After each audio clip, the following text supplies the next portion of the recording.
কুরবানির গোশত হয় না? হ্যাঁ, যে কুরবানির মাংস। আচ্ছা, কুরবানির গরু হয়, কুরবানির পশু হয়, কুরবানির পশুর হাট হয়। আচ্ছা, তারপরে কুরবানির পশুর হাট হয়, কুরবানির পশু হয়, কুরবানির মাংস হয়। বলি না আমরা যে কুরবানির মাংস নেন। আচ্ছা, তারপরে কুরবানির চামড়াও হয়। যে আসলে কুরবানির মূল দর্শনে কুরবানির কোনো চামড়াও নাই, কুরবানির কোনো মাংসও নাই, কুরবানির কোনো সেইটা হাটও নাই। কুরবানির শুধু একটা জিনিসই থাকে কুরবানি করা, সেটা হইল কুরবানির একটা পশু থাকে। সেই পশুটা হইল আপন নফসের সাথে মিশে থাকা খান্নাসরূপী শয়তান নামক আমিত্ব নামক পশু, কামনা নামক পশু, সেই পশুটাকে কুরবানি করা হয়। আর এই আমিত্বের পশু যেইটা, সেই পশুর কখনো চামড়া হয় না। এখন কুরবানির চামড়ার টেকাও হয়। এই কুরবানির চামড়ার টেকার লেগে আমরা দেখি আবার চিঠিও আসে বাড়িতে যে আমাদের এখানে কুরবানির চামড়ার টেকাটা দিয়েন। তো এই বিষয়গুলো আমরা যেন মাথায় রাখি যে আনুষ্ঠানিক ইবাদতের মধ্যে, আনুষ্ঠানিক কুরবানির মধ্যে কুরবানির মাংস আছে, কুরবানির চামড়া আছে, কিন্তু হাকিকি কুরবানি, মূল কুরবানির মাংসও নাই, চামড়াও নাই। সেটা শুধু আছে কি ত্যাগ আর ত্যাগ, উৎসর্গ আর উৎসর্গ। আর এই উৎসর্গ যিনি করেন তিনি নিজেই প্রেম হয়ে যান, তিনি নিজেই পুত পবিত্র হয়ে যান, তিনি নিজেই সত্য হয়ে যান। তা আমরা মেজাজি কুরবানিকে আর হাকিকি কুরবানিকে কখনোই যেন এক করে না ফেলি, এবং মেজাজি কুরবানি দিয়ে হাকিকি কুরবানিকে যেন আমরা বিচার না করি। আমরা মেজাজি কুরবানি দিয়ে হাকিকি কুরবানিকে চেনার চেষ্টা করি, জানার চেষ্টা করি, এবং সেই কুরবানি করার চেষ্টা করি। আমি আসলে কি কুরবানি করব এবং আমার জন্য কি কুরবানিটি করা প্রয়োজন এবং করতে হবে, আমার জন্য কোন কুরবানিটি করা প্রয়োজন।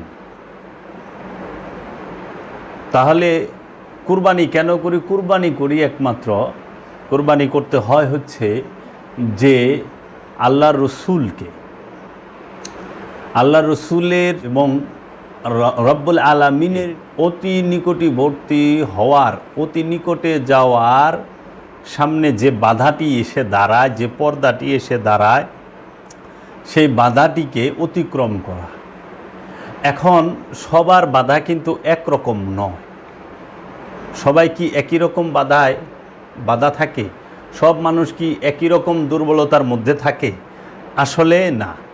এখন আমরা দেখতে পাই যে অনেকেরই অনেক রকম বাধা থাকে, অনেক রকম বাধা আছে কুরবানির বিষয়ে। তো কাজেই কুরবানির মূল বিষয়টি সবার জন্য কি অনেক রকম না এক রকম? আসলে ইমানদারের জন্য, আমানুর জন্য সকল আমানুর জন্য কুরবানির বিষয়টি একই রকম, ভিন্ন কোনো বিষয় না, ভিন্ন কিছুই না, একরকম। সেটা কি? যে প্রতিটা আমানুর অন্তরে মধ্যে আমিত্ব নামক যে পশুটি আছে, এই আমিত্ব নামক পশুটিকে কুরবানি করতে হবে তথা উৎসর্গ করতে হবে। আমিত্ব নামের পশুটি, মোহ নামের পশুটি, কামনা বাসনা নামের পশুটি, লোভ হিংসা অহংকার নামের পশুটি। কারণ এই আমিত্ব যে বিষয়টি সেটি অনেক রঙে রঙিন। এই যেরকম আপনি যদি বনের পশুর দিকে তাকান, সব পশুর কিন্তু একরকম খাসিলত না, একরকম তাদের স্বভাব না। গরুর স্বভাব একরকম, কুকুরের স্বভাব আরেক রকম, বাঘের স্বভাব একরকম, সিংহের স্বভাব আরেক রকম। এই রকম বিভিন্ন পশুর স্বভাব তার ভিন্ন ভিন্ন। এর জন্য এই আমিত্ব নামক পশুটি সেইটি অনেক রকম। কেন? আপনি দেখবেন লোভের একরকম স্বভাব, হিংসার আরেক রকম স্বভাব, অহংকারের আরেক রকম স্বভাব। এর জন্য বলা হয়েছে টোটালি আমিত্বকে কুরবানি করতে। আমিত্বকে কুরবানি করতে পারলেই সেইটা হয়ে যায়, সেই ব্যক্তিটির অন্তরটি পবিত্র হয়ে যায়। তখন সে রবের নিকটবর্তী হয়ে যায়, রসুলের নিকটবর্তী হয়ে যায়। যেই পর্যন্ত আমিত্ব নামক মনের পশুটিকে কেহ কুরবানি করতে পারে না, সেই পর্যন্ত রসুলের নিকট এবং রবের নিকটবর্তী কেহই হইতে পারে না। এর জন্য মনের মধ্যে, আপন কলবের মধ্যে, আপন হৃদয়ের মধ্যে, আপন অন্তরের মধ্যে যে আমিত্ব নামক একটি বিরাট দৈত্যের মতো পশু সব সময় হিংস্র রূপ ধারণ করে দাঁড়িয়ে আছে, সেই হিংস্র পশুটিকে উৎসর্গ করতে হবে আপন রসুলের কদমের মাঝে। এখন আমরা সমাজে প্রচলিত যে কোরবানিটি দেখে থাকি, যে উট, দুম্বা, গরু, ছাগল, ভেড়া, এই সমস্ত পশুগুলো আমরা সচরাচর কোরবানি করতে দেখি। আপনি এই কোরবানিটি হচ্ছে মেজাজি কোরবানি, রূপক কোরবানি, আনুষ্ঠানিক কোরবানি। কারণ কোরবানির মূল দর্শন হচ্ছে আমাকে নিজেকে কোরবানি উৎসর্গ করতে হবে। তাহলে আমার সাথে যে বিষয়টা মিশে আছে, আমার ইন্দ্রিয় অনুভূতির মধ্যে, আমার মনের মধ্যে, আমার চিন্তা চেতনা ভাবনা ধ্যান ধারণার মধ্যে যে বিষয়গুলো মিশে আছে, সম্পর্কিত হয়ে আছে, একদম একাকার হয়ে আছে, সেই বিষয়গুলোকেই কুরবানি করতে হবে। এখন আমরা কি করতেছি, সেই বিষয়গুলোকে কুরবানি করতে পারতেছি না। কুরবানি করতে হবে নিজের প্রতিটা আমানু, তার যে নফস, সেই নফস কুরবানিটি করবে, উৎসর্গটি করবে, আমানু উৎসর্গটি করবে, যেটা তার নিজস্ব নিজের জিনিস, সেইটাকে কুরবানি করতে হবে। তো এখন আমরা দেখতে পাচ্ছি যে নিজের যে স্বভাব চরিত্র, সেটাকে উৎসর্গ না করে বনের পশুকে উৎসর্গ করতেছি। এতে আমার কি যাচ্ছে? বিষয় হইল এইটা। এখন অনেকে প্রশ্ন করতে পারে, আমি কষ্ট করে টাকা পয়সা উপার্জন করি, সেই টাকা যাইতেছে। আচ্ছা বাবা, আপনার টাকা যে যাইতেছে, সেই টাকাটুকু কতটুকু স্বচ্ছ? যদি পবিত্র হয় তাহলে তো আল্লাহ আল্লাহ, তার তুলনাই হয় না, খুব ভালো। আর যদি সেটি ঘুষের টাকা, সুদের টাকা, হারাম কোনো উপার্জন হয়, তাহলে কি হইল? লোক দেখানো ছাড়া আর কিছুই হইল না। এখন দেখেন তো, কুরবানি করবেন আপনি, আপনার যে কোনো জিনিস আপনা থেকে যে আমির সাথে যুক্ত, আমির সাথে আমারটা আছে, সেইটাকে সরাই দিতে হইব। তা না করতে, তা তো করতে পারতেছেন না, তা হচ্ছে না, তাহা করতে পারতেছেন না। এখন কি করতেছেন? পশুকে দেখেন, কুরবানি কে হয়? আমরা তো দেখি যে কুরবানি হচ্ছে পশু নিজেই। কারণ একটি গরু যখন আপনি জবাই করেন, কুরবানি করেন, দেখেন গরু সর্বপ্রথম কি করে? তার রক্ত দিল, তার জীবন দিল, তার মাংস দিল, তার হাড্ডি দিল, মানে টোটালি সমস্ত কিছু তো এই পশুটাই উৎসর্গ করলো। পশু তার জীবন উৎসর্গ করলো, রক্ত উৎসর্গ করলো, মাংস উৎসর্গ করলো, তার হাড্ডি মজ্জা যাহা কিছু আছে সব উৎসর্গ করলো। তাহলে আপনি নিজের জীবন দিলেন না, আপনার রক্ত গেল না, আপনার কোনো কিছুই গেল না, মাংসও গেল না, আপনার হাড্ডি মজ্জা কিচ্ছু গেল না, কিন্তু আপনার কুরবানি হয়ে গেল। এটা কেমন বিষয় হলো? কুরবানি হইলে তো আপনার কিছু হারাইতে হবে। আপনি হারাইলেন কি? হারাইছেন কি? কুরবানির মূল, উৎসর্গের মূল বিষয় তো সব হারাইতে হবে। কামনা বাসনা নিজে থাইকা সব হারাইতে হইবে। তা আপনি দেখেন তো, হারাইল তো পশু তার জীবন, পশু তার রক্ত হারাইল, গরুতে তার জীবন হারাইল, গরুতে তার রক্ত হারাইল, গরুতে তার মাংস হারাইল, হাড্ডি গুস্ত সব হারাইল। আপনি কি হারাইছেন? আপনি তো কিছুই হারান নাই। উল্টো কি হয়েছে, এই গরুর মাংসের প্রতি আপনার মোহ আইসা গেছে, লোভ আইসা গেছে। এই মাংসের প্রতি লোভ আইসা গেছে। এখন মাংস বিলাইবার যায় আপনি লোভে পড়ে গেছেন, মোহে পড়ে গেছেন। এর জন্য মোহের মধ্যে মিলা রইলেন। এখন পশু তো কোরবানি করছেন, কিন্তু পশুর মাংসের প্রতি মোহ আয়া পড়ছে। এর লেগে আমরা যারা কোরবানি করি, অধিকাংশ মানুষরে দেখি এবং অধিকাংশ মানুষকে সমাজে দেখাও যায় যে তাহারা ওই জবে কোরবানি করা পশুটির প্রতি যা না মায়া আছে, যতটুকু মায়া না আছে, তার থেকে বেশি মায়া হলো ওই পশুর মাংসের প্রতি। মানুষ মাংসের মায়া করে, পশুর মায়া, জীবনের মায়া, রক্তের মায়া কিন্তু করে না। তো এখন আমরা যে রাস্তায় হাঁটতেছি, যে পশু তার সমস্ত কিছু দিল, কিন্তু কুরবানি আমার হইল। অথচ কুরবানি হওয়ার কথা সমস্ত কিছু যাবে আমার, সেটা আমার রক্ত মাংস যাবে না, সেটা যাবে আমার হৃদয় থেকে, কলব থেকে, মন থেকে, অন্তর থেকে। একই বিষয় যে আমার কলব থেকে সমস্ত প্রকার আমিত্ব, কামনা, বাসনা, ইয়ানি খান্নাসরূপী শয়তান, তাহাকে উৎসর্গ করতে হবে। তখন দেয়া হবে কুরবানি। এখন সবার কুরবানির ধরন তো এক না। ইব্রাহিম আলাইহিস সালাতু ওয়াসসালাম সে রবের দরবারে কুরবানি করেছেন। তিনি দেখতে পেয়েছেন যে তার হৃদয়ে, তার অন্তরে তার ছেলে নবুয়ত, বেলায়েত প্রাপ্ত, রেসালাত প্রাপ্ত, এবং তার ছেলে, তার প্রতি কিছুটা হইলেও মায়া তার আছে। সেইখানে তিনি যার জন্য মায়া, সেই জিনিসটাকেই, সেই বিষয়টিকেই আল্লাহর রাস্তায় কুরবানি করার জন্য নিয়ে গেছেন। এই রকমভাবে আপনি নিজে দেখুন যে আপনার কোন কোন জিনিসের প্রতি মায়া আছে, যে রবের দিদারে, রবের ডাকে কোন বিষয়ের বন্ধনে পইরা আপনি সাড়া দিতে পারছেন না, রব আপনার ডাক শুনতেছে না, আপনি রব পর্যন্ত, রসুল পর্যন্ত পৌঁছাইতে পারতেছেন না, সেইটি আপনার জানা প্রয়োজন। আমরা যে কুরবানি করলাম, পশু কুরবানি, প্রতিটা মানুষ আমরা যাহারা কুরবানি করি, কুরবানির পরে, কুরবানি হওয়ার পরে আমার মধ্যে কি পরিবর্তন আসলো, কুরবানিকারীর মধ্যে কি পরিবর্তন আসলো। পশু আনুষ্ঠানিক কুরবানি করার পরে কুরবানিকারীর মধ্যে কি কোনো পরিবর্তন আসছে? আসে না। তাহলে সেই কুরবানিকারীর খোঁজ করতে হবে যে আমার কুরবানি করার পরেও আমার স্বভাব চরিত্র, চলাফেরা, উঠা বসা এবং নিয়ত, আখলাক সমস্ত কিছুর মধ্যে যে পরিবর্তন আসলো না, তার মূল কারণটা কি সেটা খুঁজে বের করতে হবে। তখন সেইখানে শুদ্ধতা আনার চেষ্টা চালিয়ে যেতে হবে। এখন আমরা দেখতে পাই কুরবানি মানেই তো হচ্ছে উৎসর্গ, ত্যাগ করা, ত্যাগের মাঝে নিজেকে বিলিয়ে দেওয়া।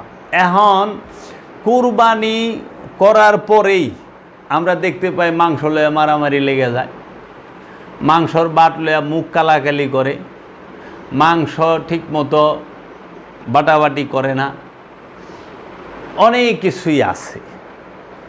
আবার আমি এমনও দেখছি সমাজে যে কুরবানি না করলে, মানে আনুষ্ঠানিক কুরবানিটি, পশু কুরবানি না করলে মান সম্মান থাকে না, এর জন্য করজর কইরা পশু কুরবানি করতে হইব, এরকম লোক আছে।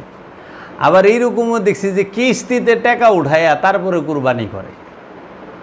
আবার বাংলাদেশে এমন গজব জায়গা আছে যারা লাভের উপরে টাকা লয়ে কুরবানি করে।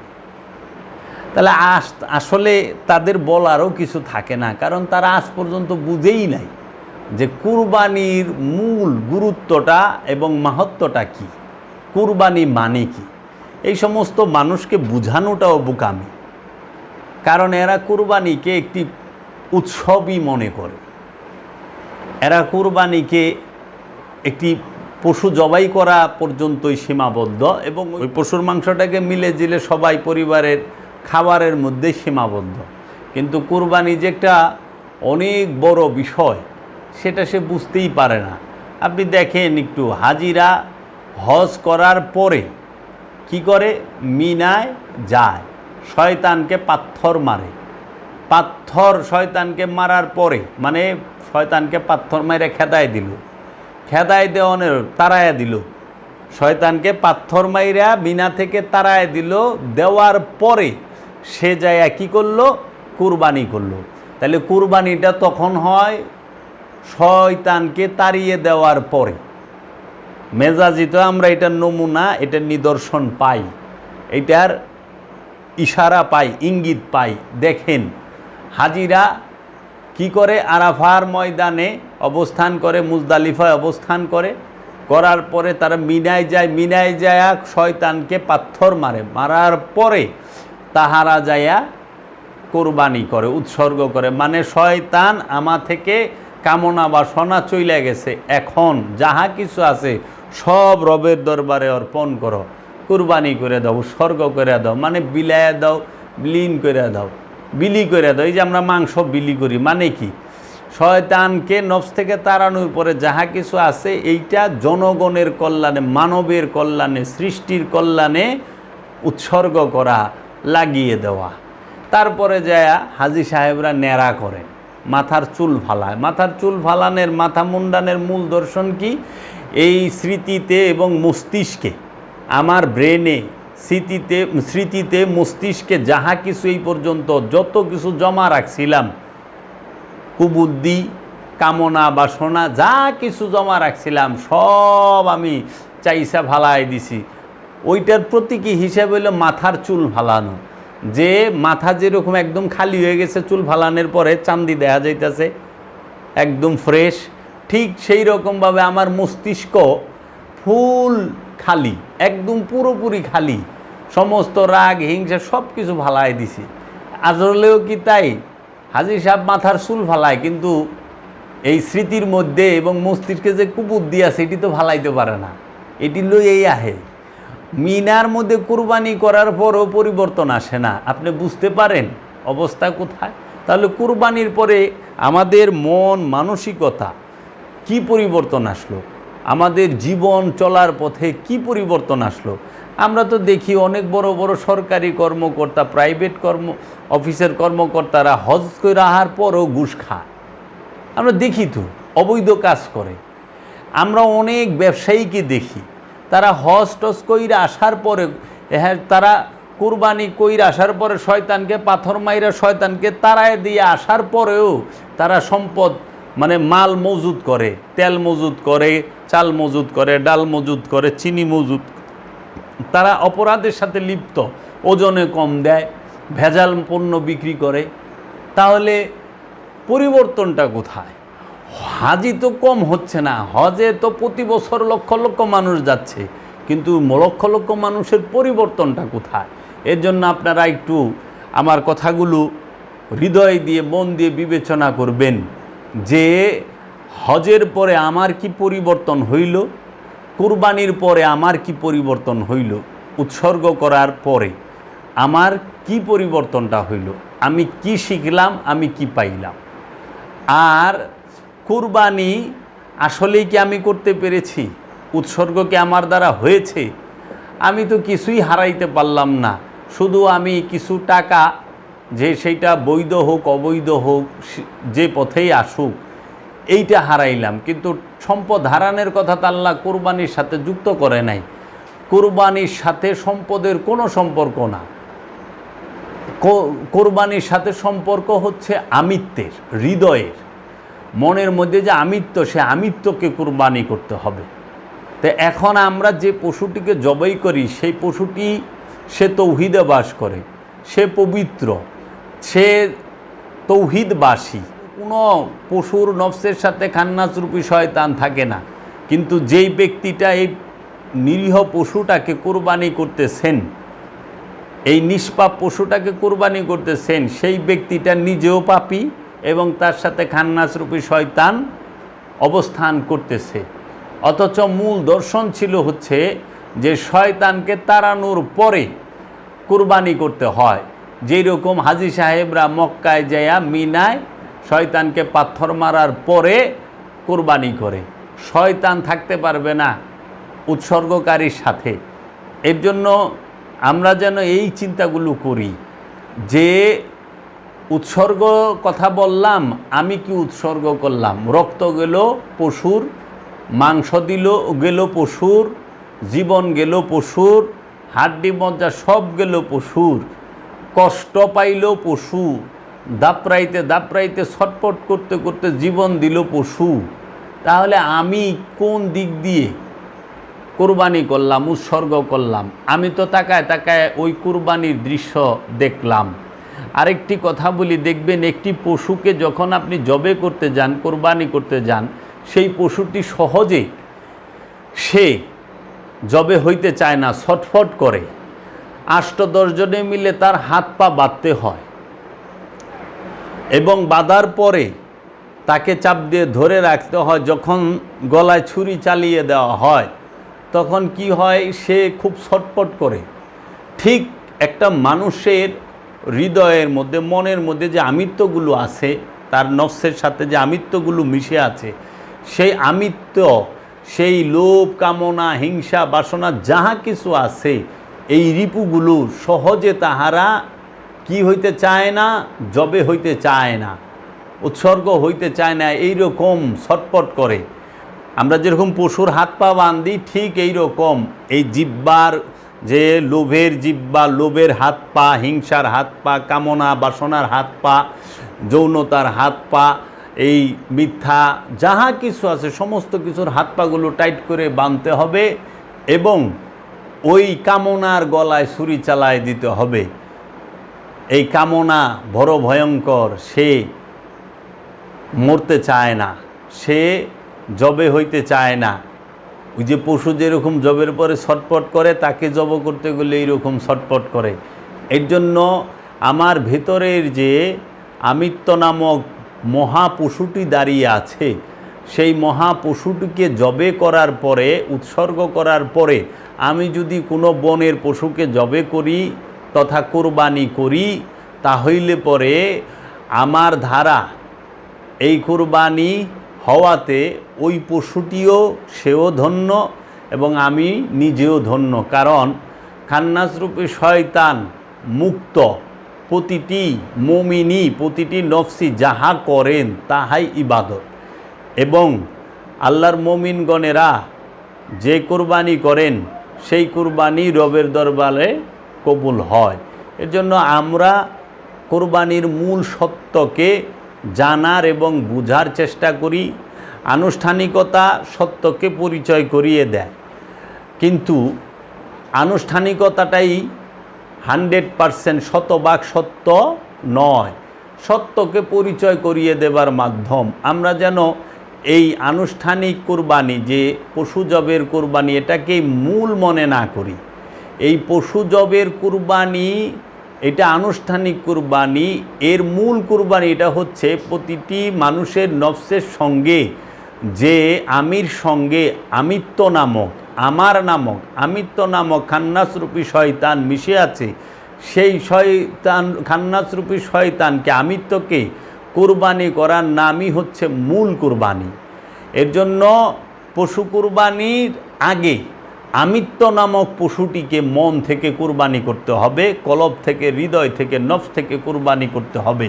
তারপরে আপনি অনুষ্ঠান করলেও তাতে কোনো বাধা নাই। এখন আমরা মূল কুরবানিকে আনুষ্ঠানিক পশু কুরবানি দিয়ে ঢেকে রেখেছি এবং অস্বীকার করে বর্তমান সমাজের আলেম উলামাগণ।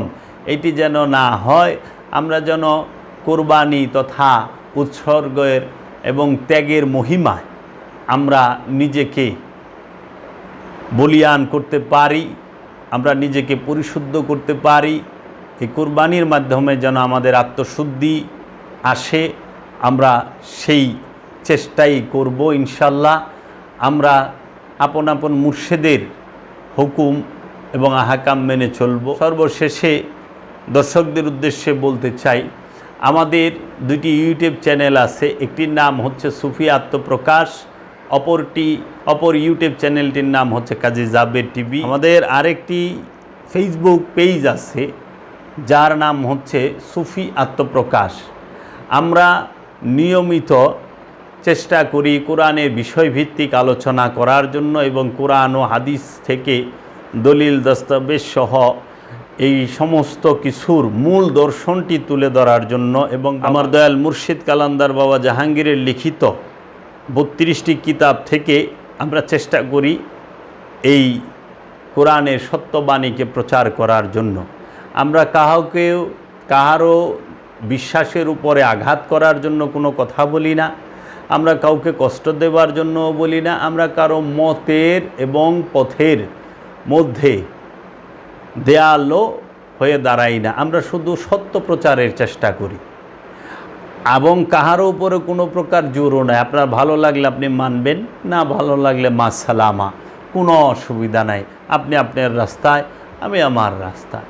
এর জন্য আপনারা বিবেক দিয়ে চিন্তা করবেন যে স্বভাবের পরিবর্তন টাই হচ্ছে মূল বিষয়। সমস্ত ইবাদতের মূল বিষয় হচ্ছে আপন স্বভাবের পরিবর্তন করা।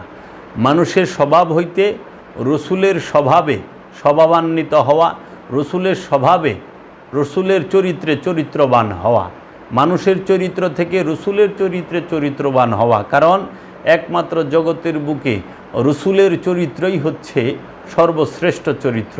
হজরত মুহাম্মদ সাল্লাল্লাহু আলাইহি ওয়াসাল্লামের চরিত্রই হচ্ছে সর্বশ্রেষ্ঠ চরিত্র এবং আলে রসুলের চরিত্রই হচ্ছে সর্বশ্রেষ্ঠ চরিত্র। আমি এখানেই রাখলাম। আসসালামু আলাইকুম ওয়া রাহমাতুল্লাহি।